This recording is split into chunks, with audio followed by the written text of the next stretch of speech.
Hey everybody, it's Krista. Good morning from Washington. I just wanted to share with you some of the things that is, we talk about this over and over and over, and I know we sound like a broken record, but there are some things I want to show you that we do when we travel. And so one of the first things is, remember, we focus on local. That's kind of the key thing. So here we took off on this trip. We flew to Seattle. Take your own snacks, because as you know, airports and when you're traveling and doing that kind of thing, no good options. So we just took a snack of some dried nuts. We took some dried nuts, some nuts, dried fruit, and each of us had some of that. And so then we took a train to Vancouver. And so I know another thing that I always tell you all is to research where you're going to stay. Don't just stay at your average hotel. We love to do Airbnbs. So let me just paint a picture for you of why we do this. So here we go to Vancouver and we are staying in the basement of Glenn's house. So Glenn greets us at the door in Vancouver with his dog Darwin, and he hands us a bowl of freshly picked blackberries. He said, "Oh, I just took my dog on a walk and here's some fresh blackberries." And we're kind of going, okay. And he also said, "Oh, I just made some homemade blackberry jam, so I'm going to give you some of that too." But he gave us such great recommendations on restaurants and things to do and check out while we spent a few days in Vancouver. And we absolutely fell in love with the food.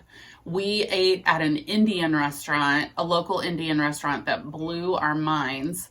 And then we also ate at a brunch place that kind of was this Mediterranean, Middle Eastern, so incredibly good.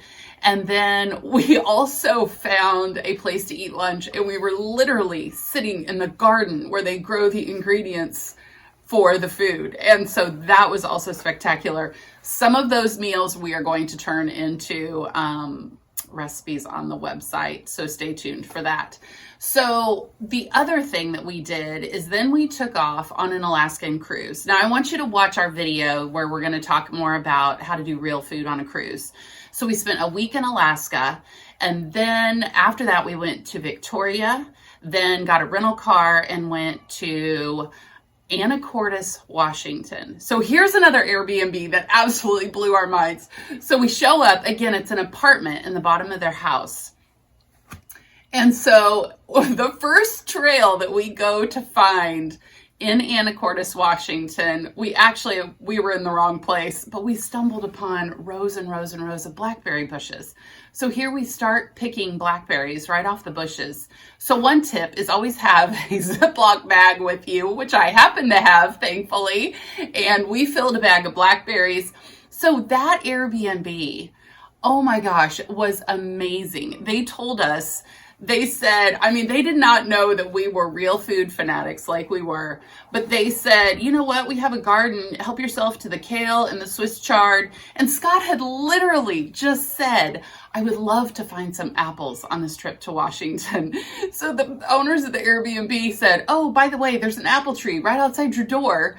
And we're sitting here going, "You've got to be kidding me." So we put together meals with the kale and the Swiss chard from the garden, because we had also gone to a farmer's market. We did this in Vancouver, and then we also did this in the Anacortes area. We went to a local food co-op and got some local produce and put together meals in the Airbnb.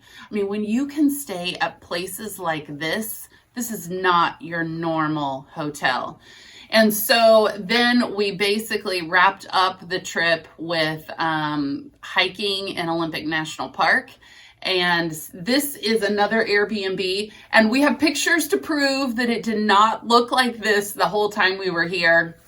This morning it's really foggy and a little misty, but we have had incredibly great weather. And we even have a picture, deer. We sat here and ate dinner and watched deer right outside. But a couple of things just to keep in mind. Airbnb, it's just like what we tell you with Yelp.